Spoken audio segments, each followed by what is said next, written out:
Okay, Okay. great. It's nice to see you. And to start off with, would you like to just say your name and where you are? Hi, I'm Karen, and I'm in Toronto, Ontario, Canada. Okay. So the first question is, who are you? Who are you as a human being? And that can be your values, your passions, whatever you'd like to share about yourself. Okay. Well, I'm Karen, and who am I?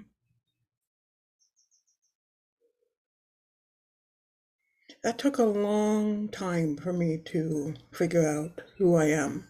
Um, I'm 54. Um,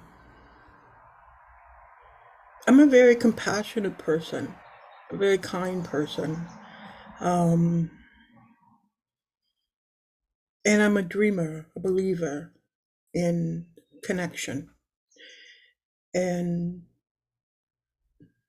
I'm a healer. I would say I'm a healer. It took me, and what I'm passionate about is healing, psychology, uh, Gestalt, and connection of yourself and with others in all its forms.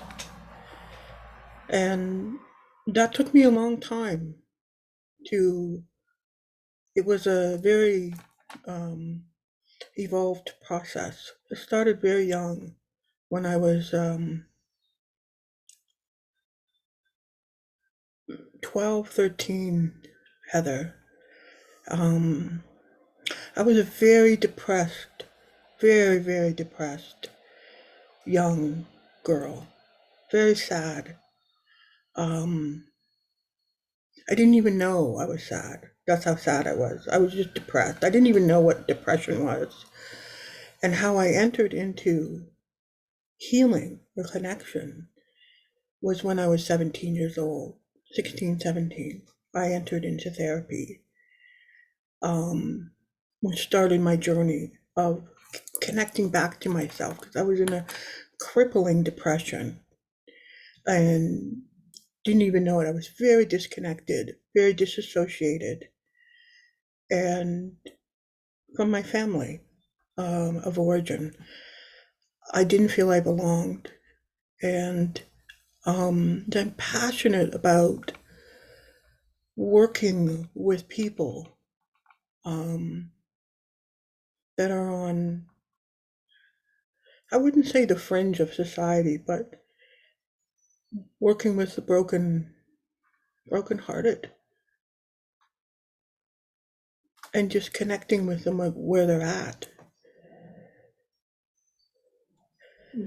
and I'm very passionate about learning. I love learning, and I finally feel very liberated from my um, family of origin, from my story, from what happened to me, Mhm.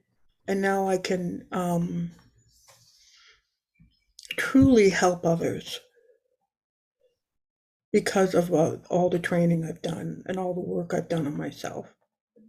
I feel a sense of liberation. That's a little bit about who I am. I'm also Thank you. funny and creative, and I accept people. It's my teacher at the Gestalt. She used to call me the seductress of the now because I would just accept people for exactly who they were right at the now, in the moment. And it's great for them, but that caused me some problems. Mm. I can see that. Yeah. Huh.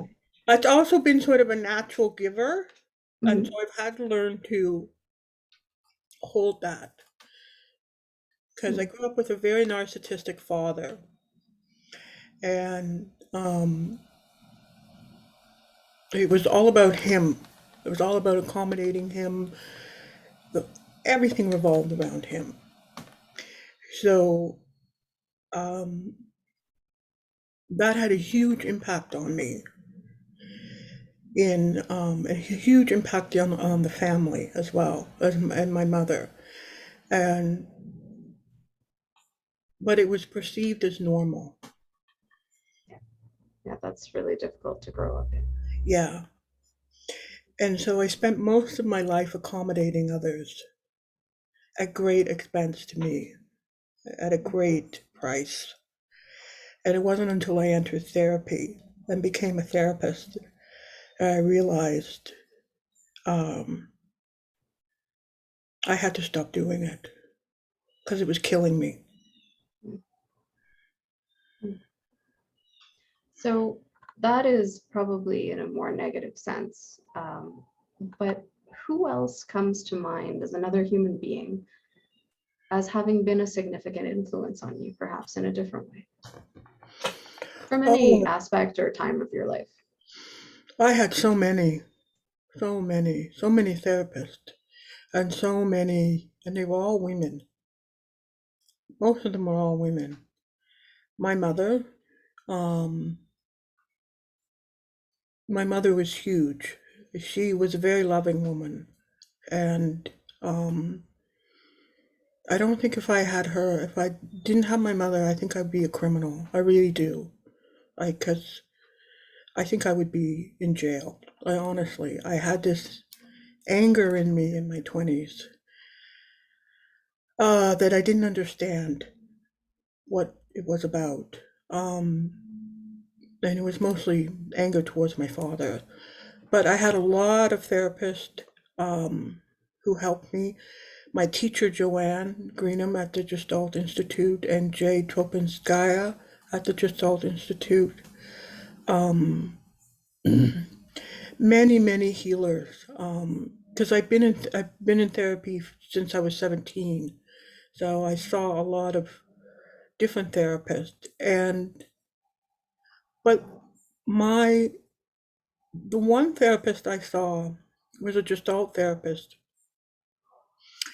and she had the most impact on me because she owned who she was in the room.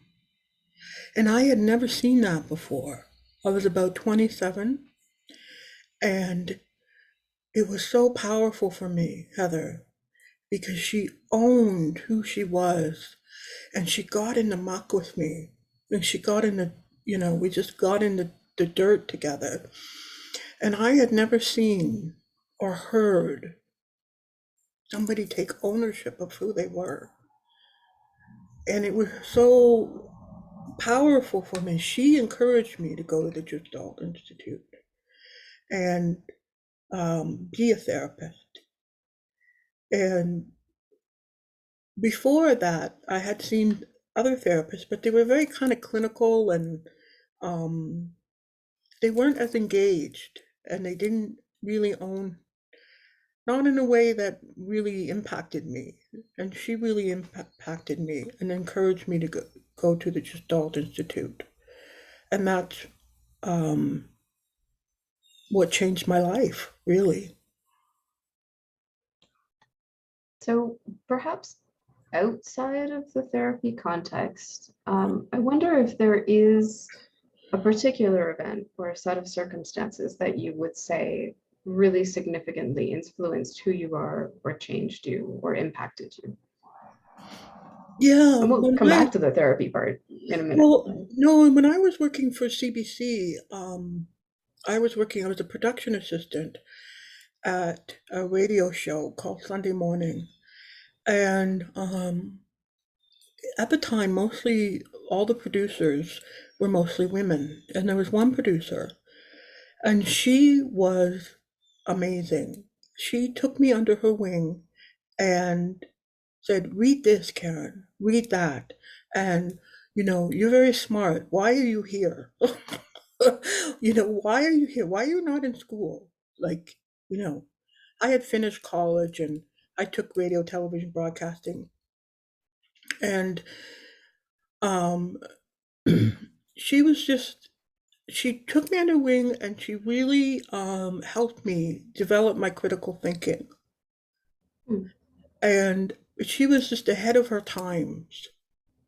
She was an older woman in her 60s. I was in my 20s, and she took the time with me and said, read Harper's and read this and read all of these magazines. And she introduced me to a whole other world of critical thinking, that I could actually sit down and do this. Because I didn't have a lot of confidence in myself at that time. Well, And encouraging critical thinking doesn't usually happen when there's a narcissist in the room.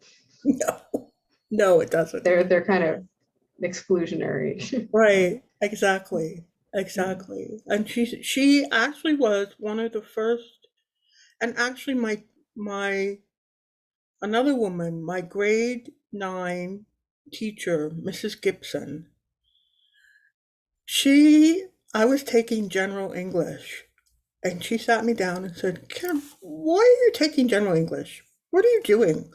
And she had her hands out like this, Heather. She always wore the same thing, a beige top, a blue top, and beige pants. And she smoked like a chimney, but she was great. She was so great. I went to her funeral. She said I was. How old are you in grade 9? You're 15. Yeah. She sat me down and said, Kent, why are you taking general English? You should be in advance. Why are you selling yourself short? Hmm. I want you in my advanced English. She said, you're smart. You're very smart. I want you to start using your brain, develop your brain. She was another one. I was 15. So I had a lot of women who saw me, who Mhm. really saw me, Heather, Mhm. saw my potential. Mhm. And Yeah. how would you say that you've come, maybe partly through those relationships or those influences, but how have you come to understand yourself as a woman or within your gender? Um, like, how do I see myself as a woman? How do you understand yourself? How do you experience yourself? What does that mean to you? Um,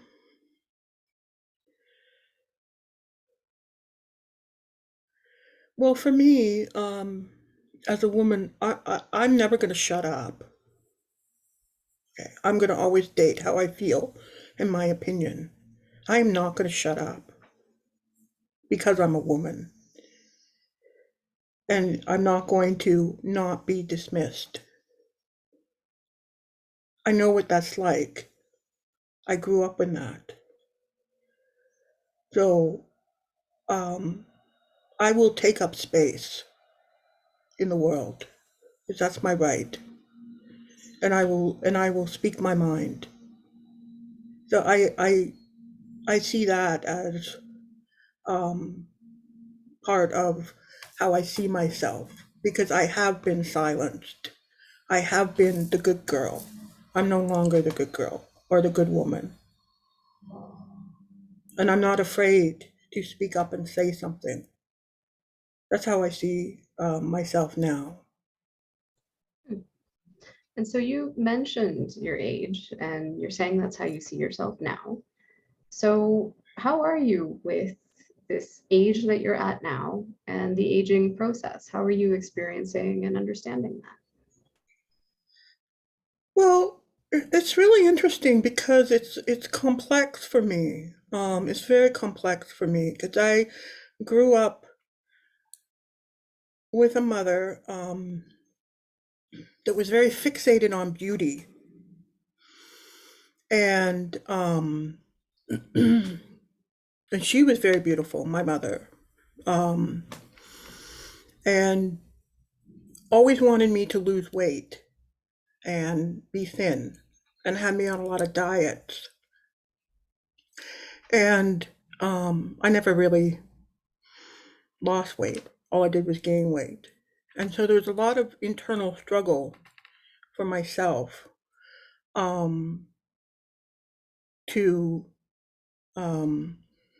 Because I always felt ugly and fat and not beautiful. Um, so there was a lot of internal struggle for myself about to acceptance of my body size and what does beauty mean to me, because my mother projected a lot of her beauty standards onto me, which was a lot of bullshit, mostly. And but I'm me sorry you myself, had to dig through that. yes, but me myself, I buy into it too, because I always feel better when I have some makeup on or wear nice things. But I do it for me. Mhm, I don't do it for other people.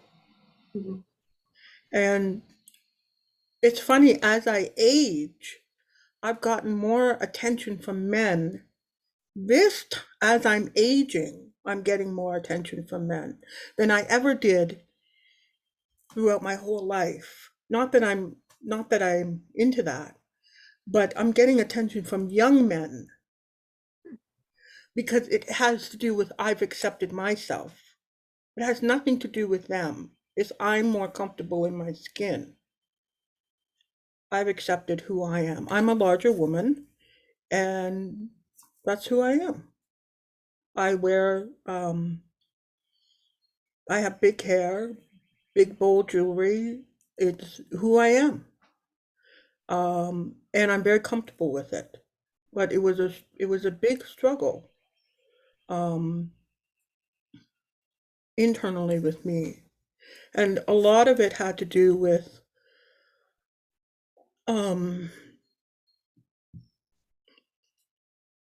when my father had a lot of affairs on my mother, and my mother took this to her grave. mhm. And I believe that she felt rejected in her own womanhood. And so she put that on to me. She would say things to me like, "Don't you want to attract men, Karen?" And I don't know, Mom. I don't I'd be know. like, why? To Mhm, attract a man like that? I don't think so. So my fatness or whatever was always sort of a rebellion. It was a rebellion against her beauty standards, unawares at the time. And so now I'm more comfortable. I have more self-acceptance of who I am would as a you say woman. you've discovered your own beauty standard? Yes, and I'm more comfortable, and I can say, you know what, Karen, you actually are a very beautiful person. You're a very beautiful woman. It doesn't matter. It doesn't matter. It doesn't define me the way it used to in my 20s and 30s. Hmm. And so do you have any idea how this aging process might play out? I'm excited to age. To be honest with Mhm, you, Heather, I really am. It excites me because then I don't have to keep up with it. mhm. I don't have to wear the makeup. I don't have to wear, I know this is all superficial, but I'm excited because I get to just be me. I get to decide. Do I want to wear makeup or do I not that that defines women, but I get to decide how I want to age. Mhm.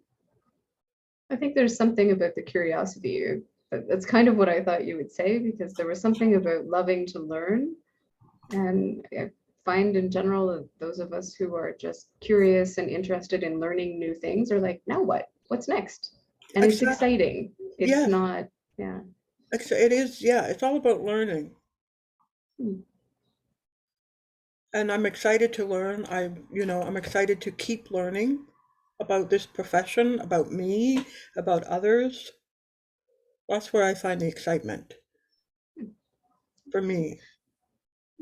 So another question, which can obviously be answered in many ways from different parts of yourself, is how you experience power and privilege in your life. That's a really good question.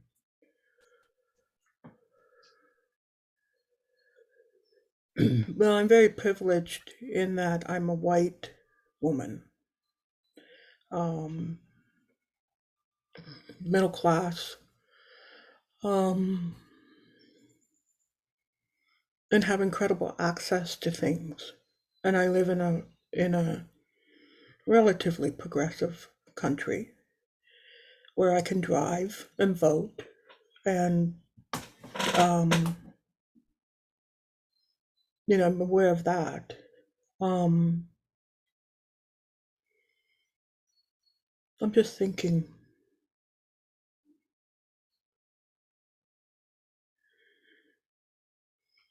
I have a lot of privilege. Um, Even in the therapy room, I feel it. I feel it. That I've been able to have incredible access to healing at such a young age. Um, all around the world, people don't have this privilege of therapy, of healing, of being able to go to um, workshops and find out about yourself and explore who you are. Even just that alone is a privilege. Like Heather, I remember how I started therapy was my doctor was a woman, and she noticed that I was depressed. And I lived in a small town, no buses. It was 1985. And she said to me, Karen, why don't you come in and see me? I said, oh, what do you mean? She said, why don't you come in and talk to me? I said, about what?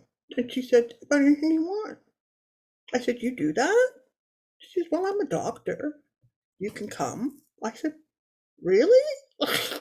She said, yeah, I was so naive. And she said, yeah, come Thursday at 8. I'll make the time. And she did. And she was just down the street. That alone is access and privilege. That she would be able to extend herself that way to me. And that's what started. And she saved my life, Heather. She was the one that realized that I was in a dark depression. I wore the same clothes every day for like weeks. And So, so you were seen. You got the privilege of having support. yes, I know many people. I have many friends from all walks of life that just had to get up and go to work and were not able to talk about their life, and just they had to keep it in and keep it in and keep it in. And they didn't have that anyone to talk to. So that's how I feel my privilege. Mhm. Can I ask about another aspect of you that I know from outside? And if you're not comfortable with this, we can leave it out. I'm curious if you see it as any kind of a privilege of also having the hearing aids that I know that you use, if that part of your life is anything you'd like to comment on. About my hearing disability? Mhm. Yeah, I think the fact that I could ignore my hearing disability for so long was a Mhm. privilege. When did that become identified, or was that figure out? Well, that's really interesting, Heather, because part of it was just stubbornness on my part. I just didn't want to acknowledge I had a disability. And I think that because I was a white woman, that people just accepted me. That, oh yeah, Mhm. we'll hire her. She's fine. She's not disabled. And then as I got older and older, my hearing became more of an issue because I really couldn't hear. And I remember being at the Gestalt Institute of Toronto, and I couldn't hear the teachers, what they were saying, but I could hear all the background noise. And it was irritating to me. And I finally noticed it. Like I couldn't, hear the sessions in a larger room, because everybody tends to whisper when you're doing a role play, um, client and therapist in a training session. And so um, to acknowledge that I had a disability was a huge um, um, reckoning because before I was like, I don't have one. I was in denial. I was like, I don't have a disability. What are you talking about? I'm fine. Yeah, I think it's really interesting to me what you said, that as a white woman, it didn't matter that you couldn't hear what was going on in the room. Yeah. And I think that's a bigger disability than a hearing issue. Is, when we can actually go through life and it doesn't matter that we aren't even hearing what the other people in the room are saying. Hmm. And we can still just float through jobs and trainings. And Yeah. Yeah. that's really quite striking to me to hear that, because I don't know how you hold that part of yourself. So I felt a little trepidatious asking you, but Well, yeah, you can ask anything. mhm. Um, I once said to what I realized in Gestalt is I was missing things, and I never knew. When you have a hearing problem and you're depressed, you don't know what you've missed. You don't know what you've missed. Like, how do you know what you've missed if you don't know what you've missed? Right? It isn't, because I shut the world out. I didn't want the world in when I was young. I actually didn't want it in. I was numb. And then when I went to the Gestalt Institute, I was like, oh, it was like, I'm missing things. What have I missed? I've missed connections. I've missed intimacy. I didn't want it. So in some ways, the disability helped me. It made me insular, if that makes sense. And it also helped me with my father Oh, I'm sure. because I tuned him out. Hmm. I didn't give him attention. Hmm. I ignored a lot of what he said. I didn't hear a lot of what he said. And how did things change when your process of hearing changed? Well, I got a hearing aid. I got two powerful hearing aids. I got my hearing tested, and they said, you're quite deaf. And I said, yeah. And they said, wow, how did you function? I said, I don't know. I kind of got through it. And they said, you went to school, university? And I said, yeah. I always sat in the front. And, and if I didn't hear, I didn't hear. If I missed it, I missed it. But after I got my hearing aids, I was like, wow, this world is so noisy. It's so noisy. And people say so much with, they talk all the time. Yeah, we're chattering monkeys. There's a lot of noise. So yeah, I was like, wow. Like, because Hmm. I'm verbal, but I'm not that verbal. And Hmm. uh, so I had to adjust to, and I just heard everything, Heather. I heard what people were saying. I heard behind, like the chatter behind me. I could hear the teachers. I could hear the muttering and the mumbling. And so it was like the world opened up. The world really opened up. And part of me didn't like it. I didn't like how noisy the world was. And it took a long time to adjust. Because I contribute to like being like a submarine underwater. That's how I kind of lived. Oh, I get to, I get to kind of control it. And then when I got my hearing aids, I was like, um, oh, this is wow. That's a lot. Yeah, like I could hear the dripping of the water on the tap in the sink. I was like, wow. Hmm. Wow. And then Hmm. it got me to what have I missed? Hmm. And so there was some grieving. There's a grieving process about that. Hmm. But one of my Do teachers, you ever enjoy just turning us all off too? sorry? Do you ever enjoy just turning us off? Oh yeah, I do. I do. I do. But my teacher, Joanne, she was instrumental in helping me getting a hearing aid in Gestalt. She was like, we have a lot to learn from the disabled, Karen. A lot to learn. So what is it that you found in Gestalt? How would you sort of sum that up? What is it that really just centrally calls to you? Gestalt taught me to get out of my own way. To just get out of my own way and self-acceptance of who I was. It's the only place I know that I can be who I am and be accepted. And do you think that's part of what Joanne was referring to about? Yeah, Mhm. yeah, I do. I have never felt accepted in this world until I went to the Gestalt Institute. And I could show all of myself and it would be supported.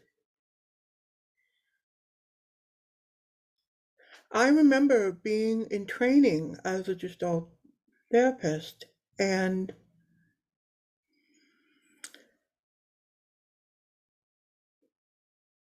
the my client was an academic, really good with his words, very um, intellectual, and I was his therapist. And at the end of the session, in front of everybody, they had to tell um, what they thought of us. And he went up to me and he whispered it in my ear. And he knew I had a hearing problem. And he whispered it in my ear what he thought of me. And nobody else could hear it. And Joanne said that was for Karen only. And he was showing them what my world is like. You don't get to hear this. Sometimes I miss things and you don't get to hear it. And it was very powerful to me because he whispered in my ear, you're really good. Stay with it.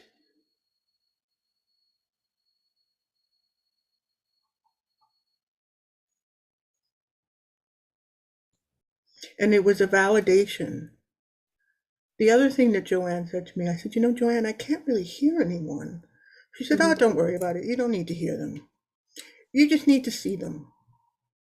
Mhm. And she was right.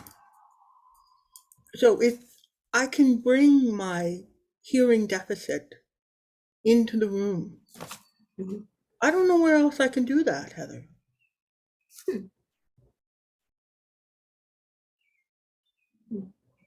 So beyond, I mean, you've spoken about the institute and finding yourself there.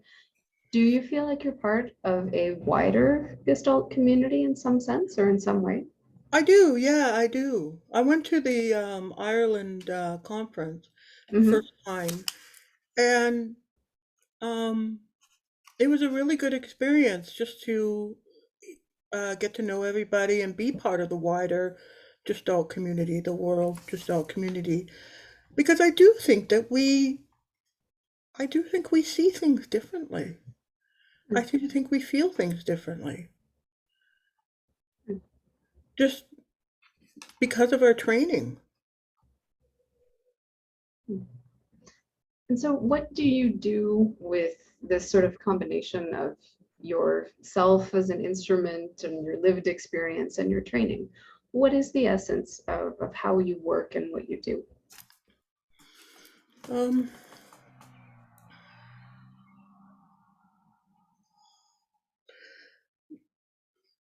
well, I think the essence is sort of have to move into your client's world in a slow, respectful, tender way. And that takes time. And because they may not want you to be in their world, and they may push you out of their world. So, and they may not want you to understand. I think it's how I work is through, I don't really listen to the story so much, but I do watch body. I watch the body a lot, body relational. I work with what am I feeling when I'm with a client?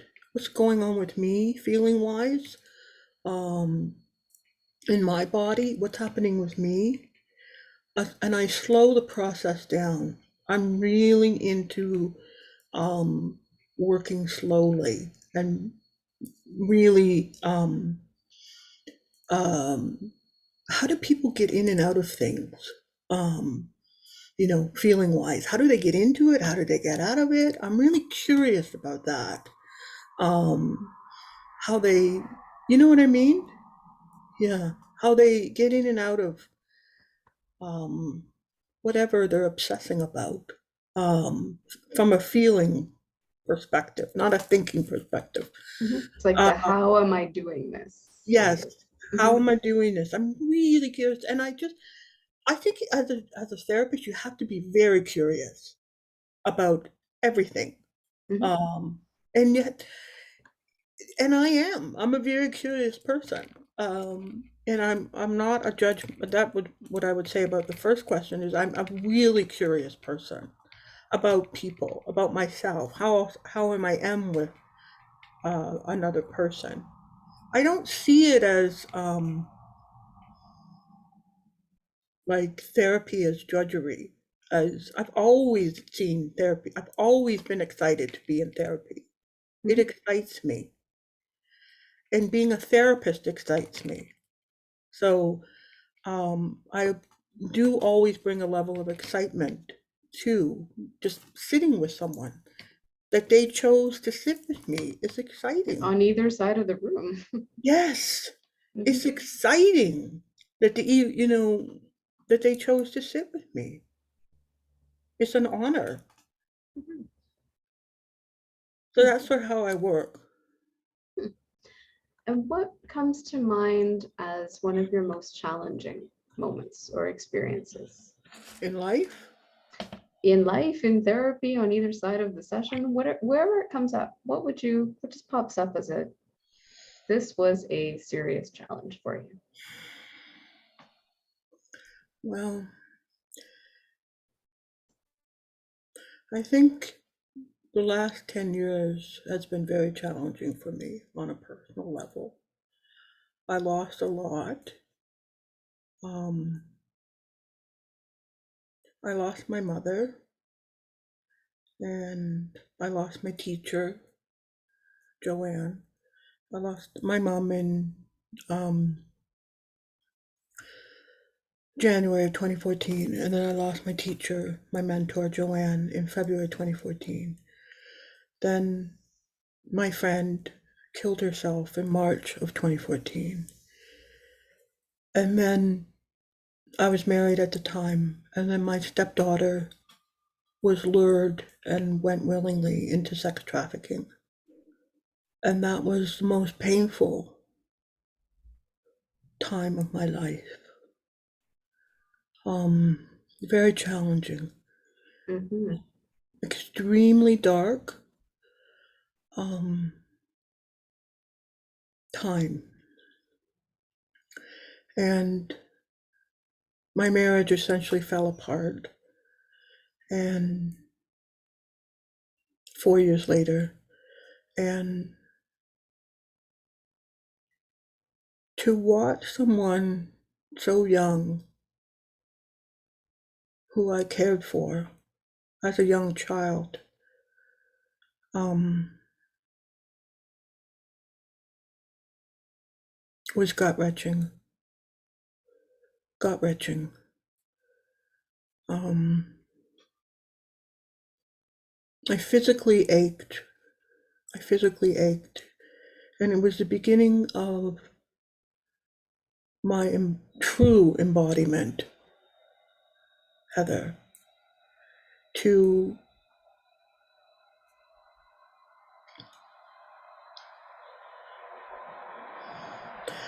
surrender, to know that there was nothing I could do, that she was choosing this, and all I could do was pray. And we did do everything humanly possible. The police were involved, Children's Aid was involved, but it was like living a movie. And to realize that this is her life Hmm. and she is making the choices she's making. Hmm. That's a And very complicated industry to get into as a young woman. it is. And she stayed in it until she was about 18, 19. Mm. And having a conversation with her about sex workers and sex workers union and engaging in a dialogue that was very hard and uncomfortable, Hmm.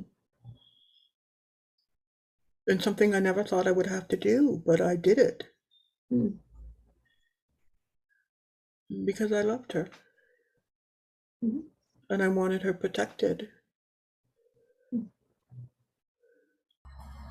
It took a long time, Hmm. and but she eventually did stop. But it was, I believe, because we did keep the lines of communication open.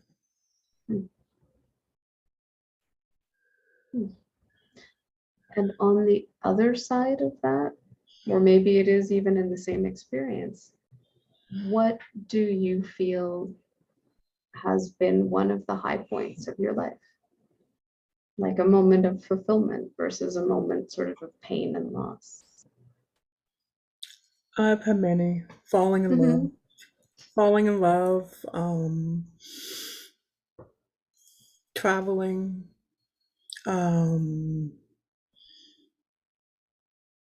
going to Africa was one of them. Eating a banana from Africa is eating fruit in Africa is my ex was from Kenya or Somalia, and we went to Kenya, and just the fruit there is just amazing. It's so different. Like it's just more tasty. Um, and I've had Yeah, when your many. point of comparison is Canada, I would say Yeah, Mexican food is much tastier as well. exactly. Yeah, and just falling in love. It's a really Gestalt answer. Love and food.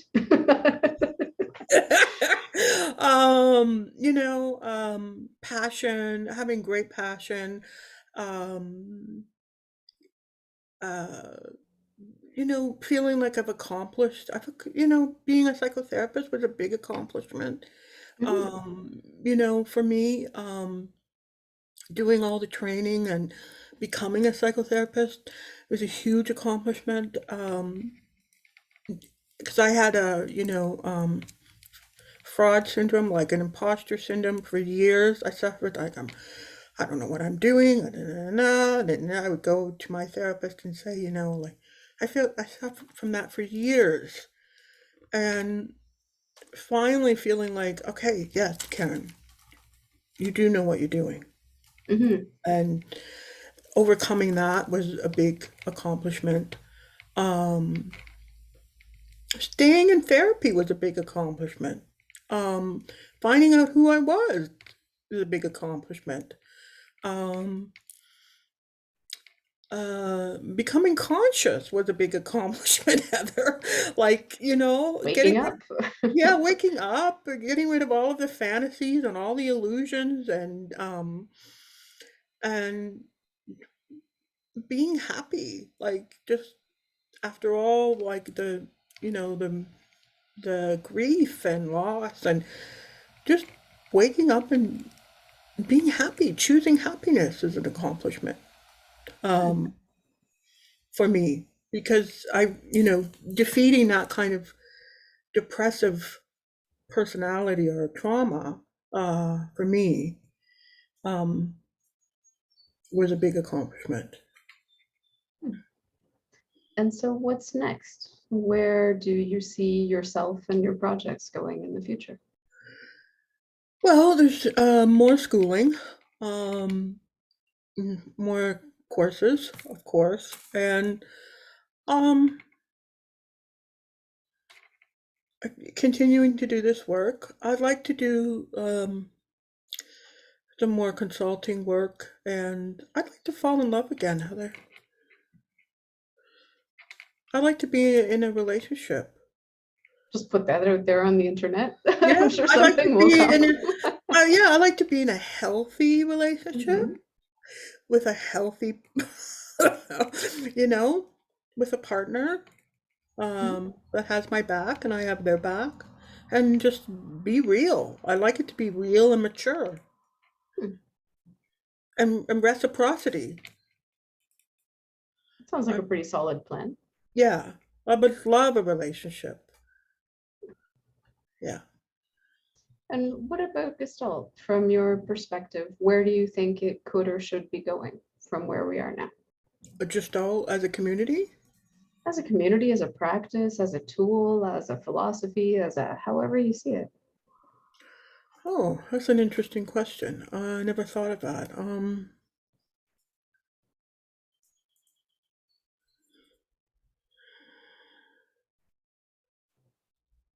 Well,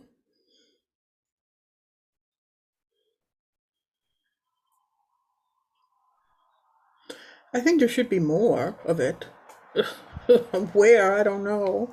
Mhm. Maybe more in corporations, and you know, how to lead with heart as opposed to leading with the mind and money would be Mhm. nice. How to have some leaders with heart. Um, Hmm.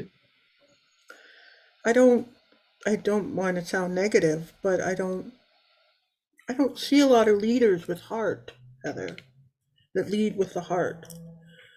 Um,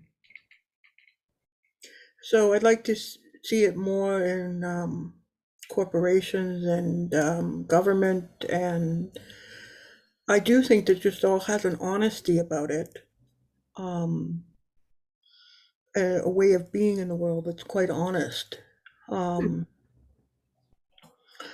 at its roots, it gets to um,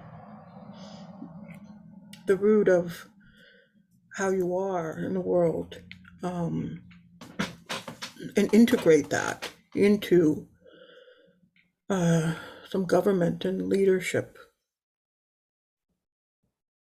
Would be nice. Yeah. Hmm. Okay. Like So, I personally, I would love, this is what I would love to see.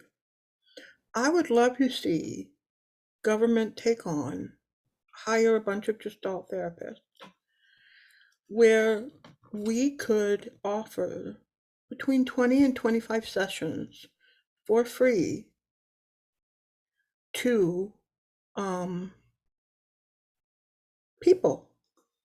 Like the government should have it. Like I sound like a dictator, but I don't mean to. But where you have to have 20 to 25 sessions of therapy to find out about yourself and have some self-awareness of who you are in the world, and offer this in the schools and in businesses. Sounds radical, Karen, like socialized mental health care. Yes, yes, Hmm. yes, and offer it Yep. to everyone. That's what I would love to see. You get 20 to 25 sessions to find out about who yourself and become a little bit more self-aware. Because if we have more awareness, I think we'll have a better planet and in the Hmm. world. That's what I would love to see. That's what I would do. Just have to figure out how Yeah. and who to influence, right? And have go to a Gestalt session. Find out the good, the bad, and the ugly about yourself and own it and take some responsibility for it. Sounds pretty reasonable. Yeah. Hmm. Okay.